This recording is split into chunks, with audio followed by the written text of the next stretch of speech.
कहने लगे, बोले कान्हा आज तो हम एक दिन का तक तुम्हें भोजन करने के लिए नहीं देंगे। भगवान कन्हैया कहने लगे ठीक है भैया मत दो। प्यारे प्रभु एक कोने में बैठ गए। सभी ग्वाल वालों ने अपना अपना भोजन निकाला और निकाल कर पातल पर जैसे ही परोसा, भगवान को भोजन देखकर और भूख लग गया। भगवान कन्हैया कहने लगे ठीक है मित्रों ना दो भोजन, कोई बात नहीं है, तुम्हारी जो जूठन पत्तल पर बचेगी हम उसी को उठाकर खा लेंगे।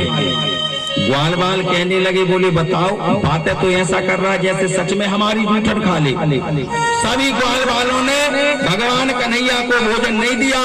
सभी ग्वाल वालों ने अपनी अपनी पत्तल निकाली, सब अपना अपना भोजन निकाला। और ग्वाल वालों ने क्या किया, ग्वाल वालों के अंदर इतना भाव था, किसी ने सब्जी छोड़ दी थोड़ी सी, किसी ने रोटी, किसी ने दाल, किसी ने चावल, किसी ने माखन, किसी ने मिश्री, किसी ने खीर, अपनी अपनी पत्तल पे थोड़ा थोड़ा भोजन सब ने छोड़ दिया। और विचार करने लगे कि देखो हमारी जूठन को यह कन्हैया खाता है कि नहीं खाता। ग्वाल वालों ने जैसे ही पत्तल पर थोड़ा थोड़ा भोजन छोड़ा और भोजन को छोड़ने के बाद सभी ग्वाल वाल जो है जमुना जल पानी पीने के लिए गए। कन्हैया भगवान कृष्ण ने क्या किया, एक पत्तल का दूसरे में, दूसरे का तीसरे में, तीसरे का चौथे में, चौथे का पांचवें में भगवान श्री कृष्ण ने सभी पत्तलों की जूठन जो है इकट्ठी कर ली। और इकट्ठी करने के बाद प्यारे प्रभु जी आसन लगा के बैठ गए और भोजन को लेकर सब इकट्ठा कर लिया। दाल चावल सब्जी पूरी खीर माखन मिश्री सब इकट्ठा करके और भगवान जो है भोग लगा जाते हैं।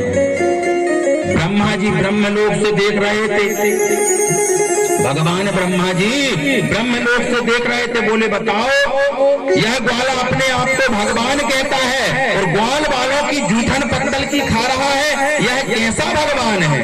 भगवान ने किसी अवतार में नहीं कहा कि मैं भगवान हूँ, लेकिन कृष्ण अवतार गीता में अर्जुन से कहा, बोले अर्जुन चिंता मत कर, तेरे साथ स्वयं ईश्वर है। भगवान श्री कृष्ण को देखकर ब्रह्मा जी के मन में संदेह हो गया। बोले ये तो भगवान हो ही नहीं सकता। तो ब्रह्मा जी ने सोचा कि अब संदेह क्या करना, चलो इसकी परीक्षा ली जाए। तो ब्रह्मा जी ने क्या किया, एक संत का भेष बनाकर उसी वन में प्रकट हुए। और जैसे ही वन में प्रकट हुए जितने भी ग्वाल वाल थे, गौए बछड़े थे, भगवान ब्रह्मदेव ने क्या किया, सबको उठाकर और कहाँ ले गए, ब्रह्मलोक। ब्रह्मलोक में ले जाकर गौए बछड़े ग्वाल बाल को सबको रख लिया। अब इसके बाद भगवान श्री कृष्ण जब भोजन करके निर्मित हुए तो भगवान ने जल पिया।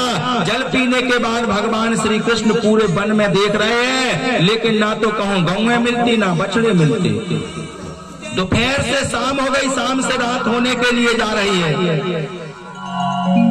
कहूं गौएं बछड़े ना मिलते, ग्वाल बाल ना मिलते। भगवान श्री कृष्ण ने सोचा न जाने हमारे गौएं बछड़े ग्वाल बाल कहाँ चले गए। भगवान ने पूरे वन में देखा, बंसी बजाई, लेकिन ग्वाल बाल गौएं बछड़े न आए। तो भगवान जब रात्रि कालीन होने लगी, घर में माता पिता परेशान होगा कि बताओ आज ग्वाल बाल गौएं बछड़े अभी तक नहीं लौटे। तो भगवान कन्हैया ने क्या किया, आते आते स्वयं गौएं बन गए, स्वयं बछड़े बन गए और स्वयं भगवान श्री कृष्ण ग्वाल बाल भी बन जाते हैं। सहस्त्र शील खा पुरखा सहस्त्राक्षा, भगवान ने हजारों स्वरूप बना लिए। सुखदेव जी महाराज बताते, बोले राजन गौएं भी कभी कभी भगवान कृष्ण को देख के विचार करती थी कि हे कान्हा आप हमारे कब गर्भ से जन्म लोगे, आपके जैसा पुत्र हमें कब प्रकट होगा। सखियों की आशाएं थी, गोपियों की चाहत थी प्यारे प्रभु के प्रति। तो भगवान ने क्या किया कि जाती रही भावना देसी,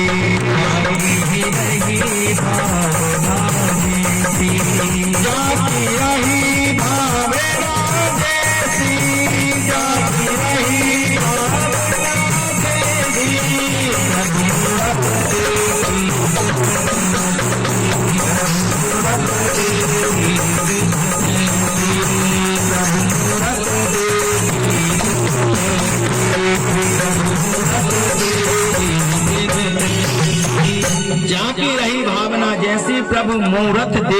त्यों तैसे। जिसकी जिस प्रकार की भावना थी भगवान कन्हैया ने वैसे ही स्वरूप धारण कर लिया और भगवान स्वयं घर आ गए।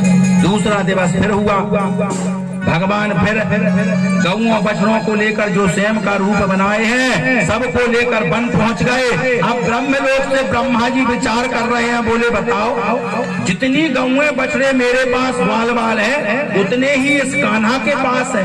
बोले ना जाने कहां से आ गए। तो ब्रह्मा जी क्या करते हैं, ब्रह्मलोक को छोड़कर संत का स्वरूप बनाकर और बस टोटल लगा रहे हैं, ऊपर से नीचे नीचे से ऊपर हो रहा है। मनसुखा की कितनी गौएं हैं, श्री रामा की कितनी गौएं हैं, कृष्ण की कितनी गौएं हैं, बस ऊपर से नीचे नीचे से ऊपर, ऊपर से नीचे नीचे से ऊपर भगवान ब्रह्मा जी हो रहे हैं। भगवान कन्हैया एक बड़ वृक्ष के नीचे बैठे थे। भगवान कृष्ण ने विचार किया, बोले बताओ न जाने यह संत कौन है जो बार बार आकाश मार्ग से पृथ्वी की ओर और पृथ्वी से आकाश की ओर हो रहा है। भगवान श्री कृष्ण ने क्या किया, जैसे ही प्यारे प्रभु ने ध्यान धर के देखा तो क्या देखा कि वाह ये तो ब्रह्मा जी हैं, मेरी परीक्षा ले रहे हैं। भगवान श्री हरि नारायण कृष्ण ने क्या किया, भगवान कन्हैया ने सोचा कि ब्रह्मा जी अब तुम संत का रूप बनाकर ब्रह्मलोक से वन में आए और मैंने ब्रह्मा का स्वरूप बनाया और मैं ब्रह्मलोक पहुंचा। ब्रह्मा जी जैसे ही संत का स्वरूप बनाकर पृथ्वी पर वन में पहुंचे, भगवान कन्हैया ने क्या किया, स्वयं ब्रह्मा बनकर और ब्रह्मलोक पहुंच गए। और दो द्वारपाल खड़े थे।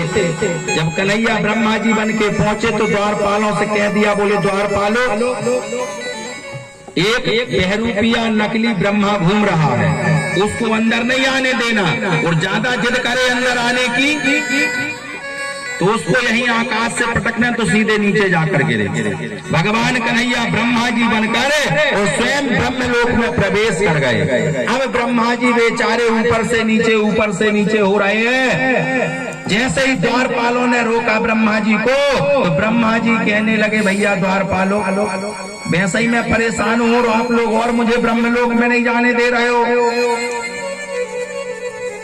तो द्वारपाल कहने लगे, आप नकली ब्रह्मा हो, बहरूपिया ब्रह्मा हो, हमारे जो असली ब्रह्मा है ना वह तो ब्रह्म आसन में बैठते हैं। ब्रह्मा जी कहने लगे, बोले भैया आप लोगों को ना जाने क्या हो गया, ब्रह्मा एक अस्ति द्वितीय ना अस्ति, ब्रह्म एक है दूसरा पैदा नहीं हो सकता। द्वारपाल कहने लगे, बोले नहीं पहले ही से ब्रह्मा बैठे हैं। ब्रह्मा जी ने जब और जिद की, द्वारपालों ने क्या किया, ब्रह्मा जी को ब्रह्मलोक में प्रवेश नहीं होने दिया। दूसरे दिन फिर ब्रह्मा पहुंचे, बोले भैया ठीक है मैं नकली ही ब्रह्मा सही, लेकिन असली ब्रह्मा के दर्शन कर लेने दो। बोले हम पूछ के आते हैं कि असली ब्रह्मा आपको दर्शन देंगे कि नहीं देंगे। द्वारपाल जैसे ही ब्रह्मलोक में प्रवेश करते हैं तो अंदर कमल के आसन पर, ब्रह्म के आसन पर भगवान कन्हैया ब्रह्म का स्वरूप बनाकर और बैठे हुए हैं। अब उनसे द्वारपालों ने जाकर पूछा, बोले हे ब्रह्मदेव नकली ब्रह्मा आपसे मिलना चाहते हैं, क्या आप मिलोगे? तो भगवान कन्हैया ने कहा ठीक है भेज दो। जैसे ही ब्रह्मा जी गए ब्रह्मलोक में प्रवेश करते हैं, भगवान तिरछा चरण रखकर अधरामृत पर बांसुरी रखकर बड़ी सुंदर धुन बजाई। ब्रह्मा जी महाराज शरणागत हो गए कि शरणागत दीनार्थ और परित्राण परायणे। ब्रह्मा जी अंदर जैसे ही जाते हैं ब्रह्मा जी शरणागत हो गए, बोले प्रभु हमसे बड़ी भूल हो गई, हे योगेश्वर हे कृष्ण कन्हैया यशोदानंद के लाल, हमने आपको पहचान नहीं पाया। तो भगवान कन्हैया बड़ा सुंदर जवाब देते हैं, बोले ब्रह्मा जी ग्वाल बालों का जूठन मैंने इसलिए खाया क्योंकि ग्वाल बालों के जूठन में भाव था। ग्वाल वालों ने जरूर कहा था कान्हा हम तुझको भोजन नहीं देंगे, लेकिन उन्होंने अपनी पातल में थोड़ा थोड़ा भाव के बस में होकर छोड़ दिया कि हमारा मित्र हमारा कान्हा भूखा रह जाएगा। और भगवान स्वयं कहते हैं, बोले हे ब्रह्मा जी कि भाव का भूखा हूं मैं और भाव ही बस सार है, और भाव से जो मुझको भजे तो भाव सागर से पार है, कि भाव बिन सभी कुछ दे डाले मैं कभी लेता नहीं, और भाव से मुझको फूल दे तो मुझे स्वीकार है। परमात्मा कहता है होड़ा हिस्की में जो भाव से पूजन नहीं करते, होड़ा हिस्की में करते हैं, उनकी परमात्मा कभी नहीं सुनता, क्योंकि स्वयं पार ब्रह्म परमात्मा कहता है कि अन्न वस्त्र भूषण और कुछ ना मुझको चाहिए, और भाव से एक फूल दो तो मुझे स्वीकार है। भगवान केवल भाव के भूखे हैं। तो कहने लगे ब्रह्मा जी मैंने ग्वालों की जूठन जरूर खाई, लेकिन उनके अंदर बड़ा सुंदर भाव था, और भाव के लिए तो भगवान सब कुछ करने के लिए तैयार हो जाते हैं। महाभारत में भगवान ने प्रण लिया था कि मैं कभी अस्त्र शस्त्र नहीं उठाऊंगा, लेकिन जब अर्जुन जी महाराज रथ पर खड़े और भीष्म दादा से युद्ध चल रहा था, तो भीष्म दादा इतने तीर मारे अर्जुन जी महाराज को कि शरीर को छल्ली कर दिया।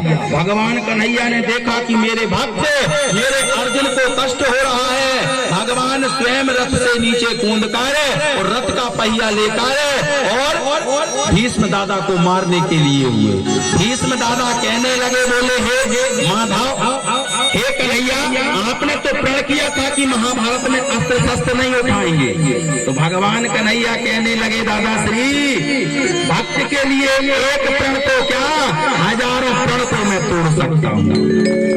भगवान श्री राम ने सबरी के झूठे बेर खाए थे, क्यों? क्योंकि भाव था प्यारे प्रभु के लिए। और जो भगवान के प्रति भाव रखते हैं, भगवान ये कभी नहीं सोचता कि भैया हमें 10 रुपए क्यों नहीं चढ़ाए, 5 रुपए क्यों नहीं चढ़ाए, 50 रुपए क्यों नहीं चढ़ाए। भगवान को तो केवल भाव की जरूरत है, और जिसके अंदर भाव होता है भगवान उसकी तत्काल सुन लेता है। ब्रह्मा जी महाराज को समझाया, उसके बाद ब्रह्मा जी ने कहा, बोले प्रभु हे केशव, हमसे बड़ी गलती हो गई, हमको क्षमा कर दो। भगवान ने अपना कृष्ण रूप बनाकर ग्वाल बालों गौओं बछड़ों को लेकर भगवान श्री कृष्ण वन में आ जाते हैं। और सांझ के समय जब भगवान कन्हैया गौओं को चराने के बाद जैसे ही जमुना जल पीने के लिए गौ गई, तो गौओं ने जमुना जल तो पिया, लेकिन गौएं जमुना जल पीकर मूर्छित होने लगी। और गौएं जैसे ही मूर्छित होने लगी, सांझ के भगवान कन्हैया ने देखा कि सारी गौएं मूर्छित हो गई। भगवान कृष्ण ने विचार किया कि हो ना हो कंस ने कोई जादू किया है, कंस ने कुछ किया है, तब तो गौएं जो है मूर्छित हो रही हैं। 2-4 ग्वाल बाल दौड़े दौड़े आए, कान्हा देखो तो जमुना जल के पास भी कुछ गौएं मूर्छित हो गई हैं। भगवान कन्हैया जैसे ही जमुना जल के पास पहुंचे, जल को हथेली में उठाया, तो भगवान कन्हैया ने क्या देखा, बोले वाह, इस जल में जहर है, यह जल जो है दूषित है। भगवान ने ध्यान धर के देखा तो ऐसा तो नहीं कि कंस कोई कार्य कर रहा है। भगवान ने ध्यान धर के जब देखा तो क्या देखा कि उस जमुना जल में दाह कुंड में एक नाग और 2 नागिन निवास कर रही हैं। जैसे ही वह नाग नागिन जहर छोड़ रहे हैं, तो वह जहर जल में मिलके आ रहा है, और वह जल जो है दूषित हो रहा है, जिसको गौएं पीकर मूर्छित हो रही हैं। भगवान श्री कृष्ण ने कुछ नहीं किया, गौओं को लेकर अपने घर आ गए। जैसे ही दूसरा दिन सुबह हुई, सभी ग्वाल बाल आए और आकर कहने लगे, मित्र कन्हैया चलो हमको गौएं चराने चलना है। भगवान कन्हैया कहने लगे, रे मित्र आज कोई गौएं चराने के लिए नहीं जाएंगे। बोले क्यों? बोले आज हम छुट्टी मनाएंगे।